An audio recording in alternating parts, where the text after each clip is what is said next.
রাজ্যের বিরোধী দলনেতা তথা বিজেপির ডার্কসাইড নেতা শুভেন্দু অধিকারী শনিবার দুপুরের স্পেশাল ট্রেনে করে ওল্ড মালদা স্টেশনে নামেন। দক্ষিণ দিনাজপুরের দলীয় কর্মসূচিতে যোগদান করার উদ্দেশ্যে তিনি এই স্টেশনে নামেন। বিজেপি নেতা শুভেন্দু অধিকারী স্টেশনে পৌঁছানোর আগেই মালদা জেলার বিজেপি নেতৃত্ব এবং দলীয় কর্মীরা দলীয় পতাকা নিয়ে নেতাকে অভিনন্দন জানান এবং ফুলের তোড়া সহ উত্তরীয় পরিয়ে নেতাকে বরণ করেন।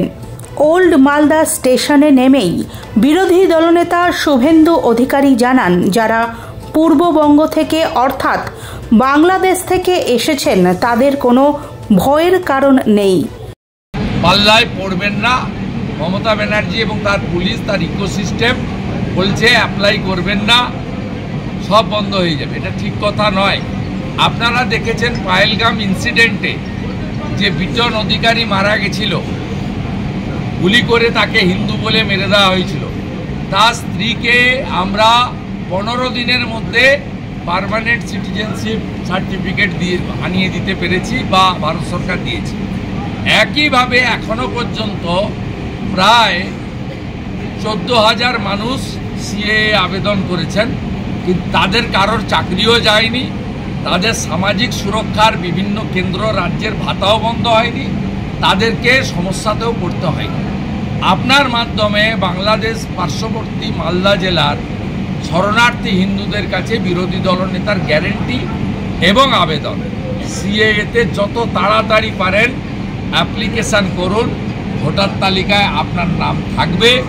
আপনার যদি কোনো ক্ষতি হয়, আমি আমার কলিগদের নিয়ে, আমার এমএলএ কলিগ আছেন, BJP state secretary Gopal Saha, সাউথের প্রেসিডেন্ট আছেন অজয় গাঙ্গুলি, আমরা কথা দিয়ে যাচ্ছি, আমি অপোজিশন লিডার, আপনাদের গ্যারান্টার থাকছি, কোনো সমস্যা নেই।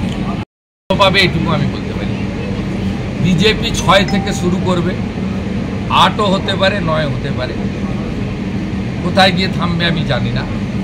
একমাত্র যেখানে হিন্দু 8% আছে আমাদের সুজাপুর, সেই আসন ছাড়া 11টাতেই বিজেপি জেতার সম্ভাবনা আছে। ওখানে যেহেতু 8% হিন্দু, ওখানে আমি গ্যারেন্টি দিই।